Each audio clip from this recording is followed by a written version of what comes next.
You're listening to At the Mic with Keith, an independent podcast production. Welcome to this edition of At the Mic. I'm your host, Keith Mellon, and a very happy 4th of July to you. Notice I didn't say Independence Day, which I absolutely celebrate and so grateful to have been born and raised in the greatest country to ever exist, the United States of America. But the focus of today's podcast that you're listening to right now, not going to be the history of the nation or the greatness of the United States. We could do a very long podcast in that respect. I'm sure you'll find plenty of options today if you'd like to go and find those.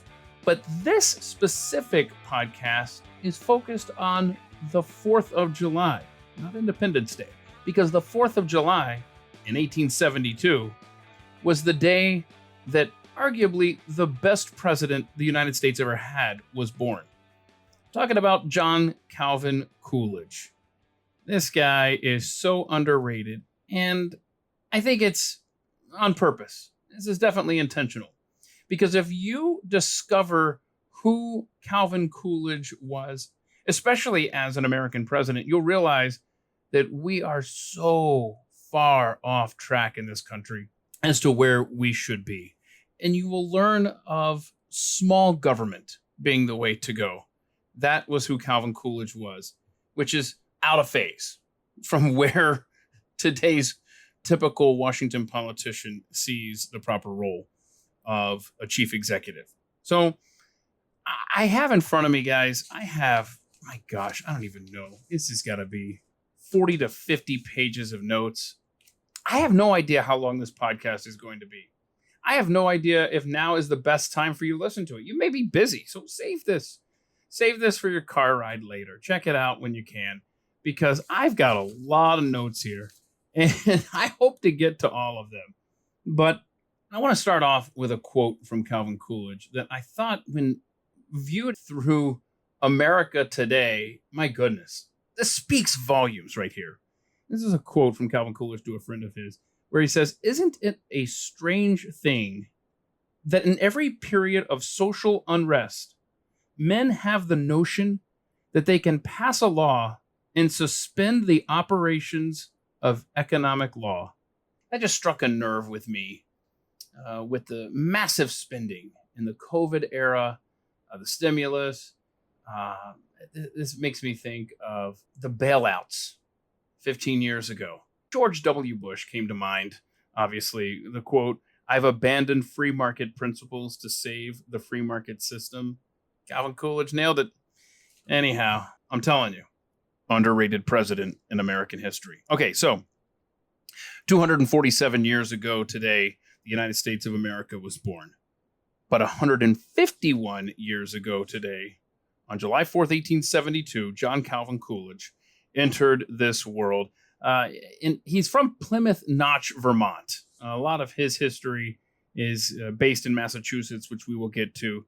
But born and raised in Plymouth Notch, Vermont. And like I said at the onset, an argument can be made that Calvin Coolidge was the greatest president this nation has ever known. And I hope that if I've done my job properly, that you will come to that same conclusion by the time we're done here. So there's been, at least I'm picking up on it, a new respect for Calvin Coolidge in recent years. I think a lot of that has to do with the book Coolidge by Amity Shlaes, which I highly recommend. It takes you through the entire life of Calvin Coolidge. If you want to get to, because I've read several books, I'm kind of a Calvin Coolidge nerd. No, not kind of. I'm definitely a Calvin Coolidge nerd, and there are several books out there about him, if you can believe it. But definitely would recommend Amity Shlaes' book Coolidge if you would like to get to know one of our greatest presidents. But see, the thing that stinks about Coolidge is that when you see these rankings, he doesn't make the top 30, the top 10, the top 5 places that he belongs. He has been shoved out of our collective national consciousness. And I think there's a reason for that. The progressive era, of course, really launched after Coolidge's presidency. And that's who writes the history books, right? The victors. And the era of small government really just ended when Calvin Coolidge's presidency ended, because following that, you had the Great Depression. Hoover was a big spender, obviously FDR, and so on. We could talk about LBJ. We could do this all day, right? But how could America's elites dare to teach us that a pro-America, anti-big government president who worked to eliminate wasteful spending and cut bureaucratic control in favor of individual rights and liberty, how could they possibly teach such a president ever existed? He was the chief executive of this nation between 1923 and 1929. He was such a fighter for small government and for the individuals that he is, I think, about as close as we've ever gotten to a real libertarian president in practice, especially. That man the veto was an art form for Calvin Coolidge. The pocket veto. I mean, this guy, he didn't like spending money. And he had no qualms in saying that, even in the face of veterans who were trying to get extra money after World War I. And he said, look, I'm not doing that. And he really stuck to his principles when it came to spending. That was his one thing that you could say. Like, if you had to if you had to use one word to describe a Calvin Coolidge presidency, it would probably be, I was going to say spendthrift, but budget, honestly. That man loved budgets, and he such a nerd with numbers. But it was a very unlikely presidency. And it fell between progressive giants Woodrow Wilson and Franklin Roosevelt. The Coolidge presidency was counterculture. And today, of course, even more so. But back then, it even was, really. He presided over one of the most robust eras in American history. And I'm not even just talking about the economy, but I'm talking about technological innovations that happened during that time as well. Because Coolidge knew the government should get out of the way of its citizens so that they could thrive. And they did. You've heard the Roaring Twenties. That was Calvin Coolidge. Absolutely the Calvin Coolidge, Warren Harding era. Because, I mean, Harding was the same way on spending. But again, Coolidge barely a blip on the American historic radar. He's ignored, really. And they don't even, see, that's the thing. They haven't even tried to demonize him yet. See, I contend he'll make it. You'll know that Calvin Coolidge is revered by too many Americans. Too many people are aware of the Calvin Coolidge story and the Calvin Coolidge presidency. Once they start to demonize him, that's when you'll know. Ha! We've made it. So, and they're going to be wrong when they do this as well. But first, we've got to introduce him. We've got to respect him and then teach him before we can get to that stage of demonizing him. But like I said, today I want to introduce you to the man who must be known and understood by Americans so that we can get our country back to a successful mindset again. I'm kind of a walking contradiction, because I don't think that the way to save this country is going to be on the federal level. I absolutely don't. But at the same time, I think that if there is a federal-based answer, it's going to be in somebody like Calvin Coolidge. If you can find somebody who has the principles of that man again, there's a chance, right? And there's a chance. He's fascinating, and so is history, and his place in it is so unique, and we need to study it. Now, when he was a boy, Calvin Coolidge saw President Benjamin Harrison speak. And I love history, man. Oh, I love this kind of stuff. So he sees Benjamin Harrison speak, okay? Now, later on, and we'll obviously go through Coolidge's life. This is going to be a while. I'm sorry.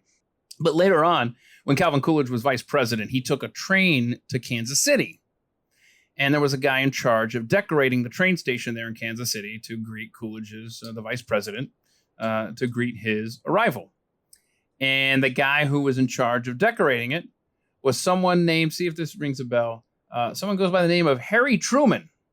Harry Truman ended up decorating the train station for the arrival of Calvin Coolidge, the vice president there. And then 20 years later, I love this, 20 years later, decorating a train station would be the furthest thing from this guy's mind, Harry Truman, when he gave the okay to drop the atomic bombs on Japan to end World War II. History, man. But the Coolidge blueprint is there. We just need to learn it and emulate it here. But again, there's just much more to him, though, than just numbers and economy and budgets. He had an incredible 5.5 years as the 30th president of the United States. He was born in rural Vermont, as I mentioned, and life was tough there in Plymouth Notch. It was an area that was settled by farmers after the Revolutionary War, less than 100 years earlier. And his father was a respected shopkeeper, and his dad was a notary public as well, which is going to come into play later on in our story. But he took the train to work every day, his dad. His mom died when Calvin was just 12 years old. She was 39, likely suffered from tuberculosis. And then Calvin lost his sister of appendicitis. That's what got her. She was 15. This was in 1890. So she was 15. He was 18. So again, he loses his mom at 12, loses his sister at 18. Just a rough childhood. I mean, it's a different time, man. The hardships were incredible. So young Calvin is surrounded by death and sorrow in his teen years. He decides that he's going to go off to college, goes to Amherst College in Massachusetts in the 1890s, where by most accounts, I mean, he's a shy kid. He's from the sticks. He's kind of awkward. He's not really expected to do well in school. Definitely was never expected to go on and be the president of the United States. That's for sure. So he hated math, which I can identify with.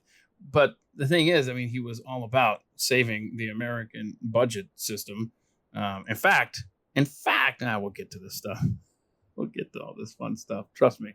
I'll cover this.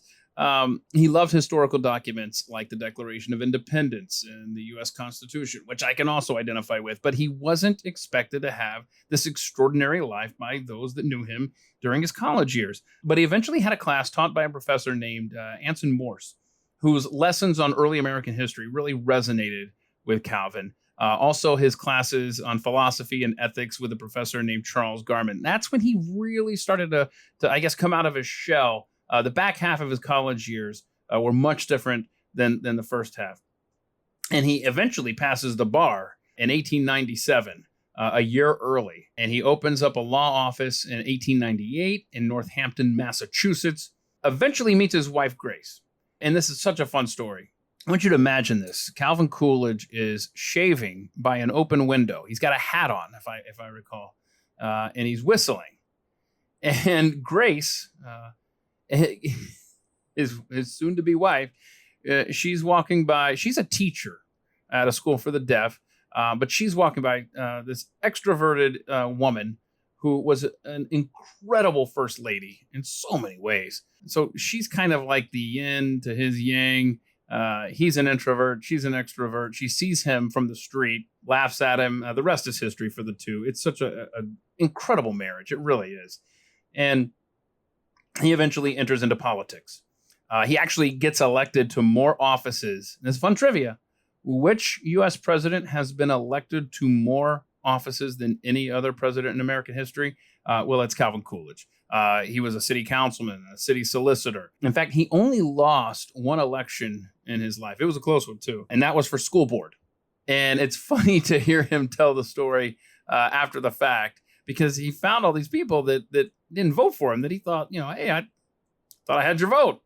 And so ultimately people told him, look, we didn't vote for you for school board because you didn't have any kids. You don't have any children in the school system. And he's like, look, I just got married. Give me some time on that, all right?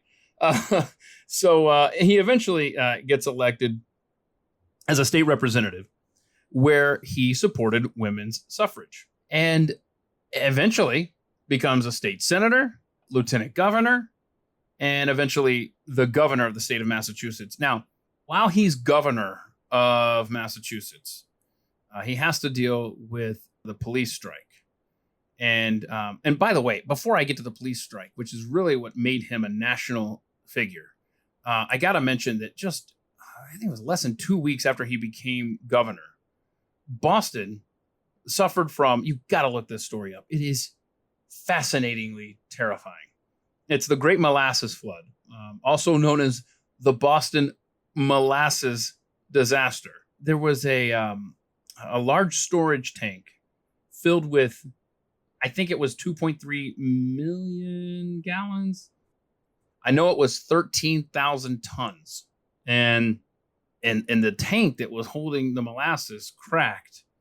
And then I just want you to imagine that much energy rushing through the streets at 35 miles per hour. It killed 21 people. It injured 150. People from age 10 to 78 died. They suffocated in these molasses. Oh, what a way to go. The event entered local folklore. Residents claimed for decades afterwards that the area smelled of molasses on hot summer days. I can believe it too. And it's just, I can't imagine going out that way. And if there's not a movie about the Great Molasses Flood, then there needs to be one. Anyway, back to him being governor, the Boston police strike. So he famously wrote to labor leader Samuel Gompers during the police strike that was happening. He said, "There is no right to strike against the public safety by anyone, anywhere, anytime." Now, this effectively was what Ronald Reagan said when he was president in the 1980s during the traffic control operator strike. If you'll recall, he had a portrait of Calvin Coolidge in the Oval Office. And that's somebody he really looked to for guidance on these kind of policy matters. And there it was, plain as day. There is no right to strike against the public safety by anyone, anywhere, at any time. I know that at the time when Woodrow Wilson was president, whose politics were completely different than Calvin Coolidge's. And that's one great thing, by the way. If you read the Amity Shlaes book, she talks about his political transformation. I mean, he really had to figure some things out early on. He wasn't just born being this conservative. This stuff just kind of came to him naturally as he discovered, common sense. The Constitution definitely played a large part in that. But what I was starting to say is Woodrow Wilson sent him a letter of congratulations on how he handled the police strike. Can you imagine that? So that's a fun little nugget there. Governor of Massachusetts, and I did love it when Coolidge was asked if he had any hobbies, and he said, running for office. There's so many fun anecdotes about the man. Calvin Coolidge once had a speech. Now, before I tell you this, you recall that Abraham Lincoln's Gettysburg Address was considered very short. It was 2.5 minutes long, the Gettysburg Address. It had 272 words. I mean, that's not much of a speech at all, especially when you consider the guy who spoke right before Lincoln there in Gettysburg spoke for over 2 hours, I believe it was. But Coolidge, remember that was 272 words for the Gettysburg Address. Coolidge had a speech one time because the guy was a champion for brevity, unlike this podcast today, which is ironic considering how little he talked. Calvin Coolidge, he had a speech that was 42 words long. 42 words. That's going to be my speech today. In fact, here's a quote from him. He liked to say this: "Be brief. Above all, be brief." Another line that he used once was, "It's better to kill a bad law than to pass a good one." It's better to kill a bad law than to pass a good one. So, like I said, Coolidge becomes a national figure when he breaks up the Boston police strike. And then we get to the 1920 Republican Convention. It kind of had this 1976 Republican Convention feel to it, where the Republican crowd was chanting for Reagan at Ford's nomination. And the 1920 Republican Convention was held in Chicago.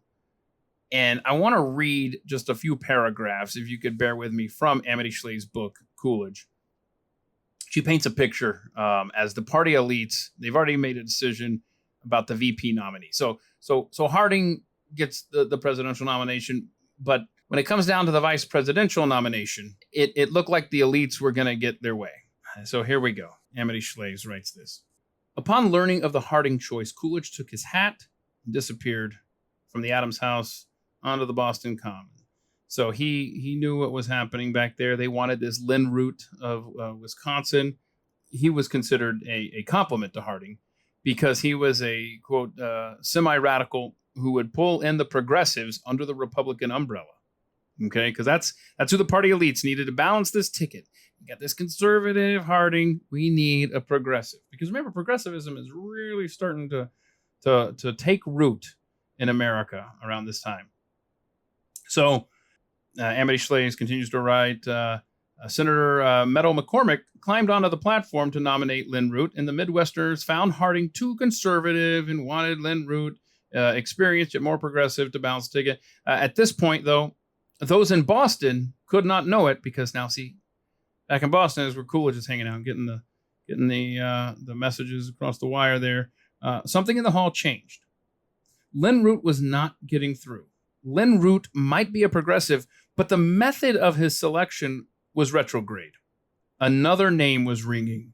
Coolidge, Coolidge, Coolidge. The delegates began to shout, even though his own Bay State delegation was still not sure whether he was their man. He didn't have Massachusetts behind him for the vice presidency. Shlaes continues. Finally, Wallace McCammon. You got to remember this guy. You got to think Wallace McCammon of Oregon. The lawyer rose to nominate Coolidge. Coolidge, he said, was a man whose name traveled all across the country last fall when he stood for law and order and for the safety of the Republic. His action surprised even those colleagues who had been concerned about a Harding-Lynn Root ticket.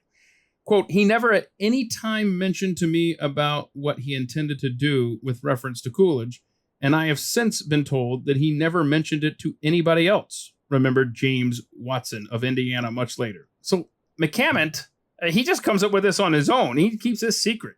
The crowd at Chicago, grim over the smoke-filled room and the wheeling and dealing from which it had been excluded, lightened up on the realization that it might determine the outcome. So in other words, the party bosses, no different than today, over 100 years later, who thought that they could just say, this is who you're getting, this is party approved, this has already been predetermined by the party elites, you're going to have to take Lynn Root and be happy. And so the delegates were like, no, I think we're going to go with a guy named Calvin Coolidge. And it's all because of Wallace McCammon of Oregon. So 15 states seconded the nomination. The cheering crowd drowned the other names out to such an extent that some of those attending were displeased. It was as though a cow kicked over a lamp, the Globe reported, referring to the original Chicago fire. The flames bursting out in every delegation ran around the galleries as if on the wings of a gale, and Senator McCormick was left standing on the burning deck whence all but him had fled, because now McCormick was the guy who was trying to nominate Lynn Root to get this thing over with. Impressed, the reporter opined that the Coolidge fire was the first real, wholly, unpremeditated stampede that ever took place at a national convention. That from the book Coolidge by Amity Shlaes. Love that. So we've got the 1920 presidential election, the season now getting underway. Coolidge, by the way, he had told his friends, ironically, and his family, that after the Boston police strike that he came out ahead on as governor of Massachusetts, he told those close to him that I will probably never win another election after that. And of course, it had the opposite effect, and it actually propelled him to the vice presidency.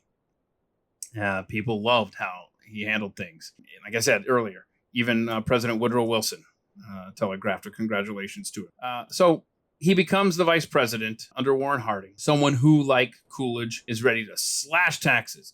Let's cut spending. Let's get government out of people's lives. They agreed on that wholeheartedly. And in fact, though, see, he still was this, I don't want to call him vanilla, because I don't think that that's fair. But he was still kind of unknown. You know, we didn't have mass media back in those days. We had newspapers. Radio hadn't really taken off yet. There was definitely no television. But I just love a story from his life where he's living in a hotel there in Washington, D.C. I think it's a Willard Hotel, right? Yeah, the Willard Hotel. And it catches fire. I believe that's the one that catches fire. But anyhow, they have to clear out everybody from the hotel. And when it's time to go back in, a policeman stops Calvin Coolidge and doesn't recognize him as being someone who is supposed to be going back into this really nice hotel. And he's like, and who are you? And he's like, I'm the vice president. I live here. I mean, oh, the poor guy. But here's a fun excerpt as well from Amity Shlae's book. They're living in the Willard. Now, he's an animal lover. And he's always been around animals his entire life, growing up in Vermont on the farm. And as you will learn later, tons of pets in the Coolidge White House. But when you're in the hotel, you couldn't have pets. So anyhow, as Amity Shlaes writes, cats, like children, did not fit in at the Willard. One evening, Grace found a tiny consolation, because they couldn't have pets, in the form of a family of mice who had found their way into the room. The mice returned often, and Grace fed them bits from the hotel table. The other visitors might criticize her etiquette, but in the mice, quote, I firmly believe I thus acquired some friends in Washington who would have pronounced me the perfect hostess, Grace wrote. Coolidge, for his part, read constantly. I included this part in the story. I wanted to tell you about the mice, but I wanted to keep reading here because on his bedside was a table stacked with texts on tariffs, as well as the Constitution and other documents. Love me some Calvin Coolidge. Okay, so Warren Harding is president, and he dies of a heart attack on August 2nd, 1923. At the time, Calvin is staying at his dad's house in Plymouth Notch, Vermont. Word gets to the farm. I think if I remember correctly, they had to set up a telegraph wire or something to get to the farm as the news was breaking. It's just, I mean, think about it. It's 1923 in the middle of nowhere. It's the middle of the night when word gets to Coolidge that, hey, congratulations, you're now the president of the United States. And so by the light of a lantern, his dad has notary public, he administers the oath of office. They had to find they didn't have to, trust me, it's the Coolidges. They had a copy of the Constitution available there, but that's what they used, a family copy of the Constitution that they had there at the farm. He takes the oath of office. He says a prayer with Grace. He comes downstairs. He greets reporters. Somebody asked him if he thought he was up to the challenge, to which he replied, quote, I think I can swing it. Calvin said, you gotta love the parlance of the 1920s. I think I can swing it. Anyway, Calvin's son, Calvin Jr., because he had two sons now. All right. And his son, Calvin Jr., was 15 years old and working in a tobacco field when Vice President Coolidge became President Coolidge. And when the news broke, someone working with him out in the field said that if my old man were president, I wouldn't be working here. To which Calvin Jr. replied, if your old man were my old man, you would. Calvin Coolidge was all about working hard, honest day's work, and wasn't going to have his kids living the life of luxury here just because he's the president of the United States now. Some highlights from the Coolidge presidency. He spoke out against the lynching of blacks. Because you remember now, the KKK had this rebirth when Woodrow Wilson was president for 8 years, because he reinvigorated the Klan. So the KKK in the South, they were really emboldened under the Democratic presidency of Woodrow Wilson. And Coolidge was having none of this. He boldly spoke out against the Ku Klux Klan during his time in office. And in fact, if you look at lynchings during the Coolidge presidency, the lynchings in the United States went down by roughly 80% during his time in office. He was having none of it. And he gets zero credit for his civil rights stances. And in fact, he embraced civil rights for all Americans. He signed the Indian Citizenship Act. Now, if you could please bear with me for just one moment here, I'm going to spend some time on a speech that Coolidge gave in 1925 in Omaha, Nebraska. where he talked about race. Because remember, the KKK resurrected by Woodrow Wilson, and it's the era where immigration is really taking off. We're talking Ellis Island, mass immigration from Europe. So there's some pushback on that. America has just fought a war in Europe where she lost over 100,000 young men, and the country is maybe not in the best place as far as race relations go. So I want to just read from this speech because I feel like if it had been recorded, if that were possible at the time, I really think that it would play a large part in the annals of American history. And unfortunately, the speech was given just before we started really recording this kind of stuff. And I just think that it's important. And as you're listening to some of these excerpts, just understand that Calvin Coolidge truly believed all men are created equal. And he put that into practice. And I just want to read you some excerpts from this Omaha speech, 1925. Here's Calvin Coolidge. He said, "If we all believed the same thing and thought the same thoughts and applied the same valuations to all the occurrences about us, we should reach a state of equilibrium closely akin to an intellectual and spiritual paralysis. It is the ferment of ideas, the clash of disagreeing judgments, the privilege of the individual to develop his own thoughts and shape his own character that makes progress possible." So he's referencing here how, look, we're all different, but man, we have a common bond, and it's called the United States of America. And he elaborates on that more later in the speech here. He said, "To a great extent, this country owes its beginnings to the determination of our hardy ancestors to maintain complete freedom in religion. Instead of a state church, we have decreed that every citizen shall be free to follow the dictates of his own conscience as to his religious beliefs and affiliations. Under that guarantee, we have erected a system which certainly is justified by its fruits. Under no other could we have dared to invite the peoples of all countries and creeds to come here and unite with us in creating the state of which we are all citizens." It's beautiful, man. Just love that. So he continues here. And he's talking about immigrants still in this speech, this section.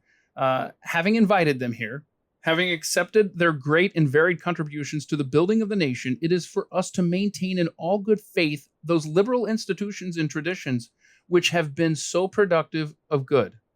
The bringing together of all these different national, racial, religious, and cultural elements has made our country a kind of composite of the rest of the world. And we can render no greater service than by demonstrating the possibility of harmonious cooperation among so many various groups. Every one of them has something characteristic and significant of great value to cast into the common fund of our material, intellectual, and spiritual resources." This is a beautiful speech. It truly is. And it totally encapsulates what the American ideal is. I just love this speech so much. A couple more excerpts here, if you don't mind. He's talking about World War I now and how it really tested the United States. He said, "The war brought a great test of our experiment in amalgamating these varied factors into a real nation with the ideals and aspirations of a united people. None was expected from the obligation to serve when the hour of danger struck. The event proved that our theory had been sound." Listen to this. "On a solid foundation of national unity, there had been erected a superstructure which in its varied parts had offered full opportunity to develop all the range of talents and genius that had gone into its making. Well nigh all the races, religions, and nationalities of the world were represented in the armed forces of this nation, as they were in the body of our population. No man's patriotism was impugned or service questioned because of his racial origin, his political opinion, or his religious convictions." Coolidge went on, "By tolerance, I do not mean indifference to evil." Listen to this. Listen to this. He's talking about tolerating those that are not like us. At this point in the speech, he says, "By tolerance, I do not mean indifference to evil. I mean respect for different kinds of good. By tolerance, I do not mean indifference to evil. I mean respect for different kinds of good. Whether one traces his, and by the way, this next line was used by Martin Luther King some 30, 40 years later. Whether one traces his Americanism back 3 centuries to the Mayflower or 3 years of the steerage is not half so important as whether his Americanism of today is real and genuine. No matter by what various crafts we came here, we are all now in the same boat. I mean, that's so perfectly written. No matter by what various crafts we came here, we are all now in the same boat. So that Omaha speech in 1925 from Calvin Coolidge is definitely worth noting. So one of the things Coolidge said along the way was, quote, "You never know what you can do until you try." And boy, did he try and succeed at so much. He signed 3 tax cuts. Revenue to the federal government increased during that time, I'd like to point out. He cut the U.S. debt by a third by cutting spending. Amazing. The guy would meet with Herbert Mayhew Lord every week and go over the federal budget line by line, and I mean line by line. He saved money for taxpayers on the die that was used on bags to deliver the mail from the Postal Service. I mean, that die got the axe. I mean, he was serious about saving money. He even budgeted the number of pencils used by the staff at the White House. He challenged the staff to use less pencils. He used the line, "Find more cuts," all the time. Find more cuts. I don't know if I have in my notes here a story. Maybe it'll come up later. But I know for a fact that he challenged the lady that ran the kitchen at the White House to cut grocery expenses. And I believe that she got the expenditures for the White House kitchen down from 11,000 something down to 9,000 something. His response to her was just classic Coolidge. It was brief, you know. So the White House cook, Miss Riley, reduced her annual purchases to $9,116, down from $11,667. So she saved $2,500 from the year before. And Coolidge wrote a note to her. "Very fine improvement." Love this guy. Okay, so where were we here? He cleaned up corruption in government, which was a large part of the Harding presidency, unfortunately.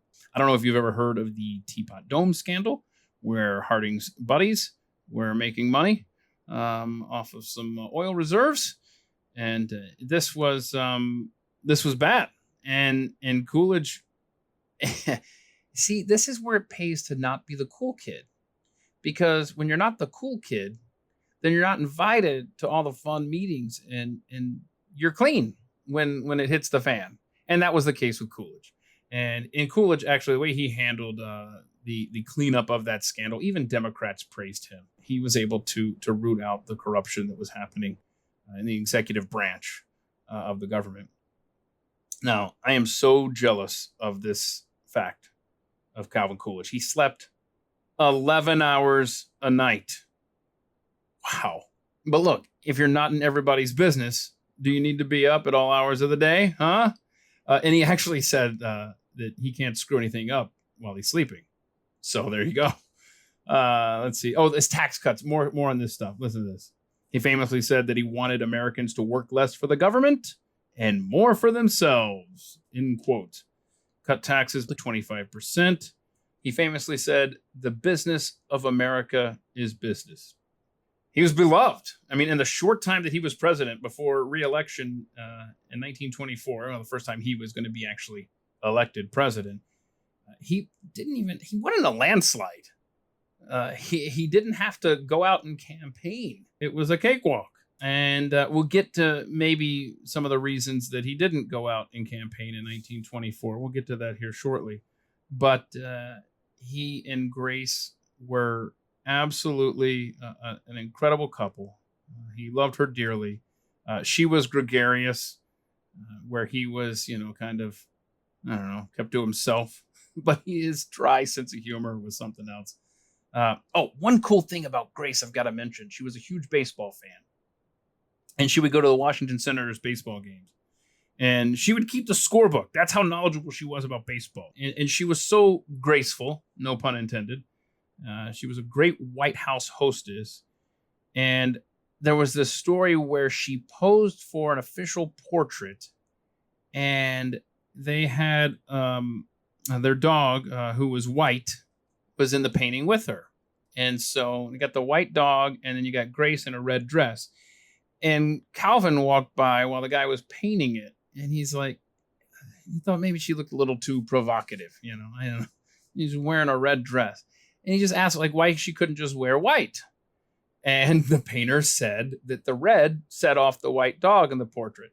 So then Calvin suggested that he paint the dog red and the dress white. Just love this guy. The first couple, they had just great senses of humor. There was another story where they were at a farm, had like cutting edge technology at this farm. Look, the great advances of the 1920s that we're doing at this state of the art farm. And so they're getting two separate tours, the Coolidges. So Grace is on a tour, Calvin is on a tour, and Mrs. Coolidge, she was taken to a large enclosure with a hen house, and it was filled to capacity with hens and little chicks, but she could only see one rooster. And she remarked about it, and the farmer boasted that his prize rooster, he was able to service the entire lot, the farmer said. And she queried, she goes, well, just how many times a day does this prize rooster copulate? When told that the rooster could mate perhaps 35 to 40 times a day, Mrs. Coolidge twinkled to her host, quote, you must be sure to tell that to President Coolidge when he passes this way, end quote. So about a half an hour later, the part of Calvin's tour that takes him by this hen house, the story is relayed to him about this rooster and what Mrs. Coolidge wanted passed along. And so he gets the message, and then he nodded, and he was quiet for a moment, and they were just about to leave the area. And Calvin said, 30 or 40 times a day. Same hen? And the farmer goes, oh, no. He services them all. Coolidge didn't miss a beat and responded, quote, you be sure to tell that to Mrs. Coolidge. They were great parents, too. Once when Calvin Jr., his son, showed up to dinner at the White House dressed a little too casually for Calvin's taste, he remarked, remember, you're coming to dine with the president. So as I mentioned earlier, they loved animals. They had lots of pets. And this was an interesting excerpt here that I read. He was known for an incredible pet collection. How about that? At various times, the Coolidge White House housed 4 cats, 9 dogs, and 7 birds. He was there, remember, 5.5 years. Even weirder are the exotics. Coolidge was gifted a black bear, a wallaby, 2 lion cubs. He named them Tax Reduction and Budget Bureau. Let's see, a duiker, D-U-I-K-E-R, a small variety of antelope. Those ended up in a zoo, but they had a raccoon named Rebecca, who was originally, this is so weird, originally given to the White House to be eaten, but remained a pet in the White House, taking baths in the presidential suite. Grace Coolidge also tried to raise a flock of ducks. By the way, speaking of Grace, there's a famous picture of her and Rebecca the raccoon. So anyway, Grace Coolidge tried to raise a flock of ducks in one of the bathrooms. Apparently they grew a bit too large and also ended up in the zoo. Okay, I'm just looking through here. I really do judge people based on what they name their pets. And I have not previewed this list. I Googled it because I knew they had a lot, and I just hit print. And so let's go through this together, shall we? Those 4 cats I mentioned, their names were Bounder, Climber, Tiger, and Blackie. First 2 birds they had were Nip and Tuck. It's 100 years ago, y'all. Snowflake and Peter Piper, Goldie, Mockingbird, Do Funny. By the way, I want to thank Leah Houghton, a student at the College of St. Joseph, who wrote up a little blurb on each of these pets from the pet's point of view. Dog names. Here we go. Peter Pan, Paul Pry. I'm reading here. Just these little summaries. Very cool. Rob Roy, Beans, who apparently was the head of the animal household there. Beans, the dog. Prudence Prim, Tiny Tim, Diana of Wildwood. And then in parentheses, it says Calamity Jane. Blackberry. So there you go. Those are the dogs and cat names at the White House.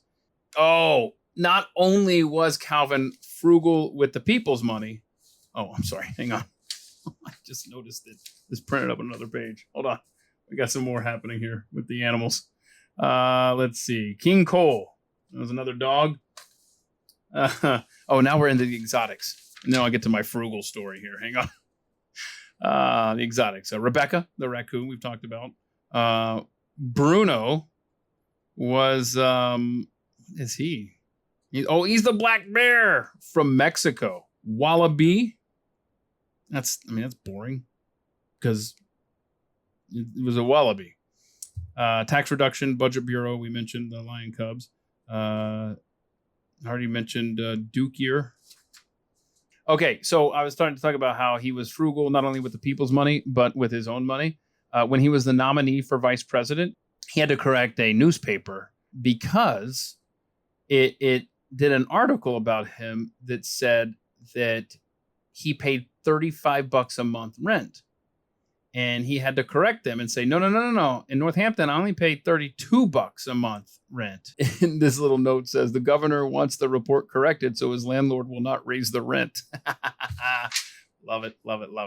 Okay, let's see here. American prosperity during the 20s was legendary in our nation's story. Many people with these awesome tax cuts, which I scribbled down here. You got to hear these tax rates during the presidencies of Harding and Coolidge. So they get into office, and the top tax rate in 1921 is 73%. They get that down within about a year, down to 58%. In 1924, Coolidge successfully gets it down to 46% for the highest tax rate. And by 1926, it's down to 25%. And you'll remember now, by the time Kennedy's president, John F. Kennedy is president about 40 years later, the highest marginal tax rate was 97%.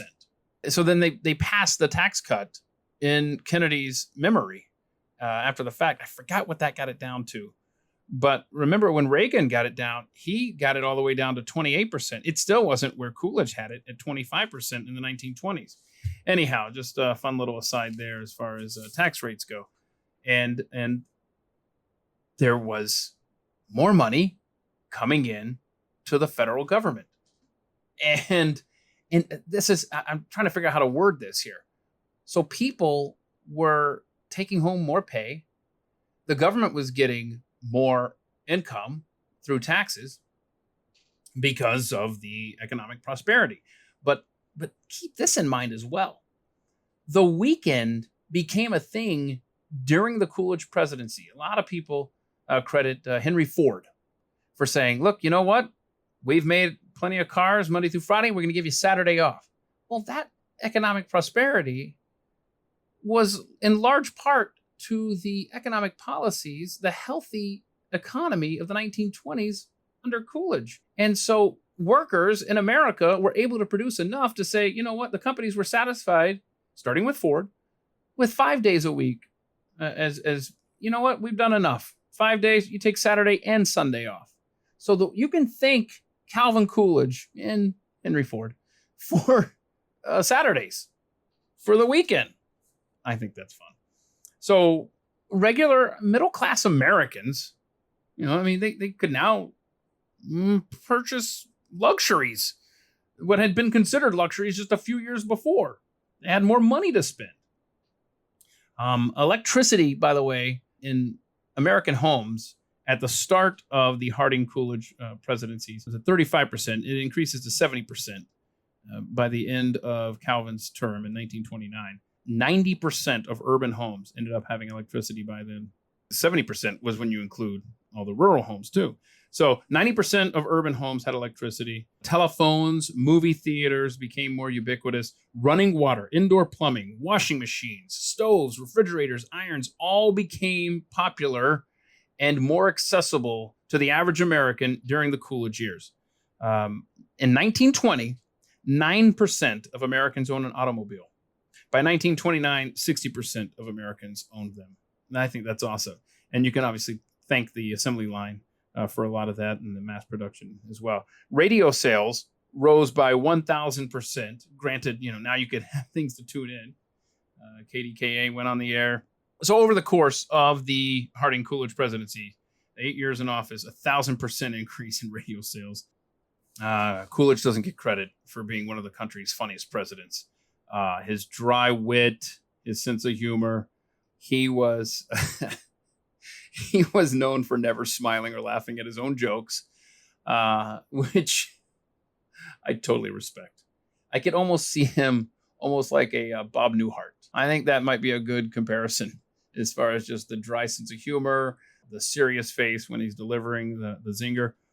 But this is one of the more famous stories of him. An anecdote finds a talkative and socially prominent hostess cornering Coolidge at a party and telling him that the president must help her out. She's made a bet that she can get him to say more than 2 words at the party. His reply, "You lose." I mean, man's a hero for that line right there. When you think of the serious, stern-looking Calvin Coolidge of the 1920s, you don't think of him in this light. This is awesome. Former President Calvin Coolidge enjoyed, quote, buzzing for his bodyguards and then hiding under his desk as they frantically searched for him. I mentioned before he slept 11 hours a night. Some folks write that he slept 12 hours a night. But anyway, when he woke up, the first thing he'd ask an aide was, "Is the country still there?" He was known for his practical jokes, just like the buzzer in the desk, the Secret Service looking for him. He solemnly poured cream into his saucer rather than his teacup.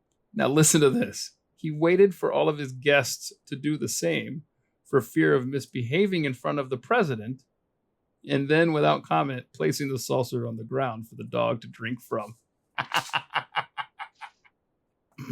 During the 1924 presidential campaign, a newsman sought Coolidge out, quote, "Mr. President, what do you think of prohibition?" "No comment," replied Coolidge.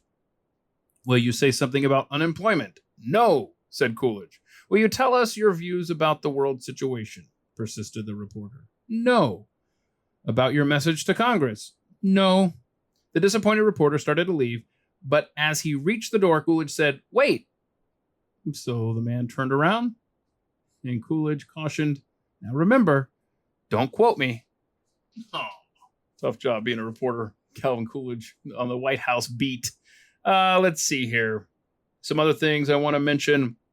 The Budget and Accounting Act of 1921, courtesy of President Harding, would now require the president to submit to Congress a budget proposal at the start of each regular session. This is something that Woodrow Wilson had vetoed a year before. So that's where we get the president's budget proposal every year. You can thank Harding and Coolidge. He just hated overtaxation. He called it legalized larceny, which is so well said. And boy, does that strike a chord in 2023 America, as much as it did in 1923 America. Someone that was very close to Calvin Coolidge during his presidency was the Treasury Secretary, Andrew Mellon. It's a big reason why the Roaring Twenties became such an era of prosperity for the United States. Those two guys right there, Calvin Coolidge and Andrew Mellon. I wanted to read a little bit from the Calvin Coolidge Presidential Foundation. This is an article that appears on their website. And it talks about how Coolidge was the last chief executive to have cut the size of government. Think about that. The last president to leave the government smaller than how he found it. In outlining his philosophy of governance in his 1925 inaugural address, Coolidge said, "I favor the policy of economy, not because I wish to save money, but because I wish to save people." He understood that debt led to inflation, which he abhorred. This article continues. It says, Coolidge was consumed by a desire to cut down on government spending. In a 1924 talk, he remarked that the budget idea, I may admit, is a sort of obsession with me. I believe in budgets. I want other people to believe in them. Do you wonder then that at times I dream of balance sheets? That at times I dream of balance sheets and sinking funds and deficits and tax rates and all the rest? Coolidge wasn't kidding when he said he obsessed over budgets. Not only did he meet just about every week with his Budget Bureau Director, General Herbert Lord, we mentioned earlier, to discuss the government's budget, he also campaigned to lower spending in the White House. We talked about the White House cook, Miss Riley, who was able to lower expenses. This write-up continues. The massive debt that was accumulated during World War I had ballooned to $27.4 billion. So it was $14.6 billion in 1918. And then it got up to $27.4 billion. His policies were able to get it down to $17.3 billion by the time the Harding and Coolidge presidencies were over in 1929. So again, we had 14 billion debt. World War I happens. Our debt is 27.4. He gets it down to 17.3. And this article continues. Today, many argue that politicians cannot cut government spending because they would never get reelected. Yet Coolidge proves the opposite here as well. In 1924, running on the record of accomplishments of the Harding and Coolidge administrations. Remember, this guy just vetoed a bonus bill. This guy had to clean up the Harding mess from the Teapot Dome scandal. And yet, all of these things that you would assume, at least through our lens of modern politics, would make him an unpopular candidate in 1924. He won a three-way race for a full term in the White House. He didn't just claim a plurality, this thing says here. He took an absolute majority. Republicans also maintained healthy majorities in both chambers of Congress. That's incredible. Let's see here. The Muscle Shoals, I won't spend too much time on this, but there was this dam that the government had built to specifically help during World War I. And now that we were in peacetime, Coolidge thought, okay, this should be in private hands now. We're going to make this thing a private entity. But Coolidge lost this fight. And it ended up, you recall the New Deal with Franklin Roosevelt and the Tennessee Valley Authority. So this is where that really began. It was in 1933. Roosevelt used the dam, this Muscle Shoals Dam. If you recall, between the New Deal right up until the 90s in this country, that was kind of the way this country operated.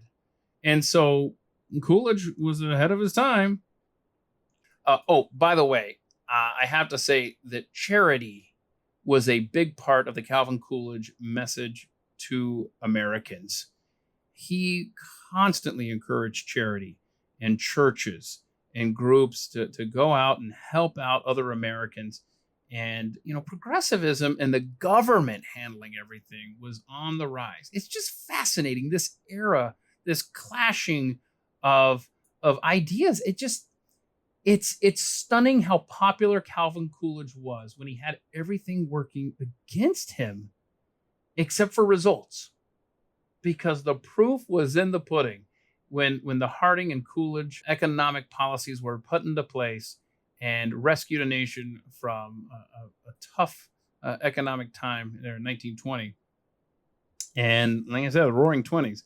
But he pushed for charities and didn't want the government to be looked at as this responsible party when private individuals and communities could take care of themselves instead of the government. And another fun fact, I'm kind of all over the map, I realize, but the nation's first conference call, okay, because telephones were, still new in those days. That's where he used that line about dreaming of balance sheets. I want to point that out. Let's see here.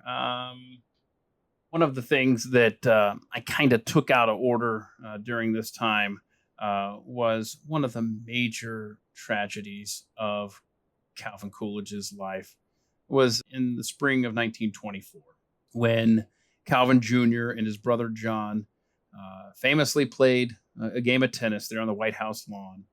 And Calvin wasn't wearing socks. He got a blister, a blood infection. They took him to Walter Reed Hospital.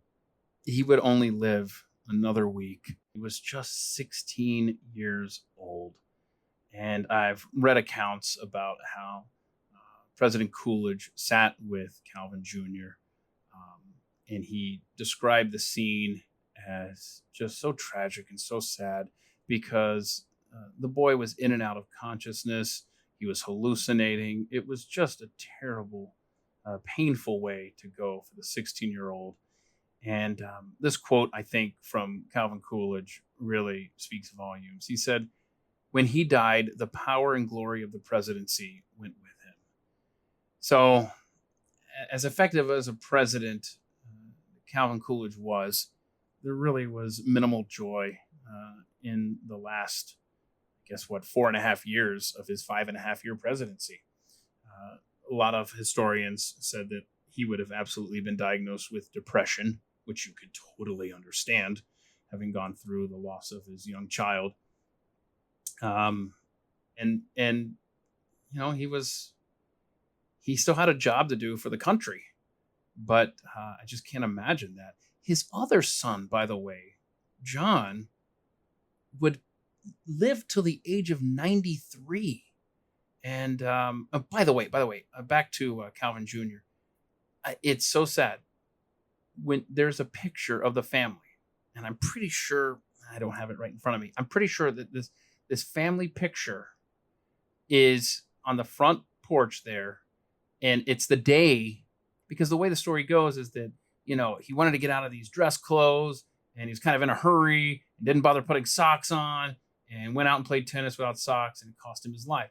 But I'm pretty sure that there's a family portrait, a family photograph there just hours before that blister ended up occurring. Anyway, but John lived till the age of 93 and passed away in the summer of the year 2000. So the Bush-Gore campaign was in full swing when the other son of Calvin Coolidge and Grace Coolidge passed away in the year 2000, age of 93. Amazing. As I've mentioned, Calvin Coolidge deeply respected the founding documents of this nation, the founding fathers of this nation. He was the last small government president. Truly. It's amazing that philosophy hasn't even been part of the calculus of presidents in the last century. He was in South Dakota in the summer of 1927. Remember, he could still run. This is before FDR. This is before the constitutional amendment. He could have run for president. He was popular. He could have kept going, but he did the back half of the Harding term. He did the 4 years of his term.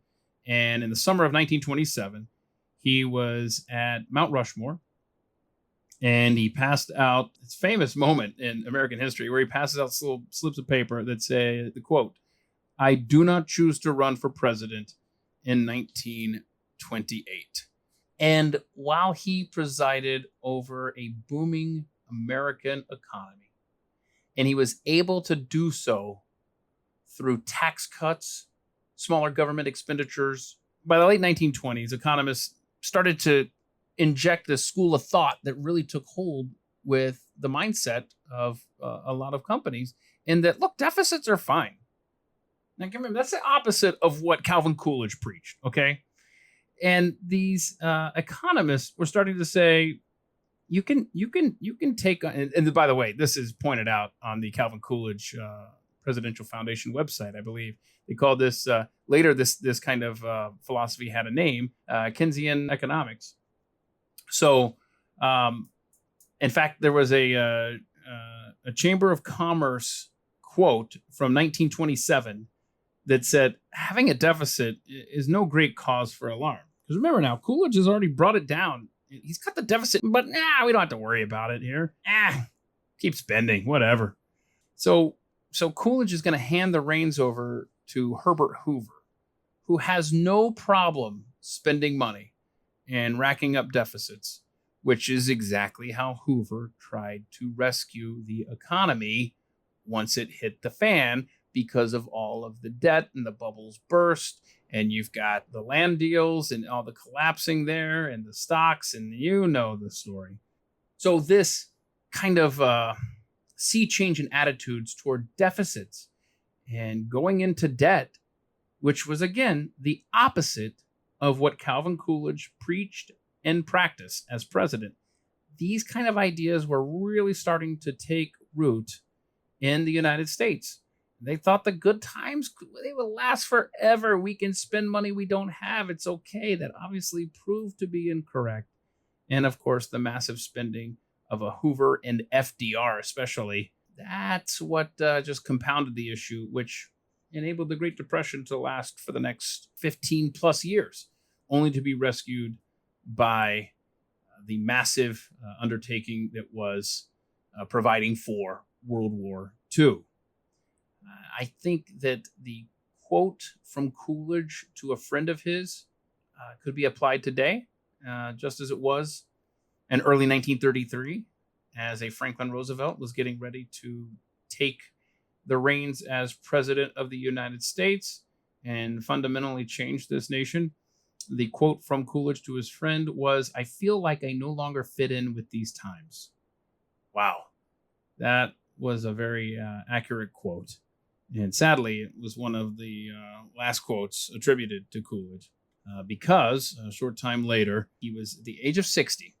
He was actually upstairs at his house, and Grace came home, and the house was quiet, and she goes upstairs. She's looking for him, and he had arrived home, and he'd come home, I think, because he was feeling ill. So he left work early. He was in his bedroom. He had collapsed and died of a heart attack. Age of 60, Grace found him there. Just a sad scene.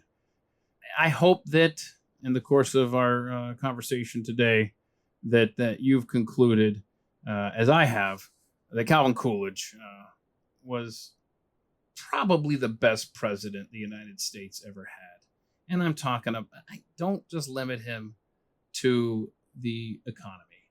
I'm talking about race relations, his view of America and the founders, his ability to literally bring both parties together on things like cleaning up a scandal that he inherited from the president that picked him to be his vice president.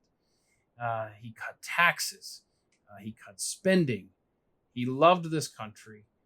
He knew that the people of this country are what made it great and can still make it great going forward.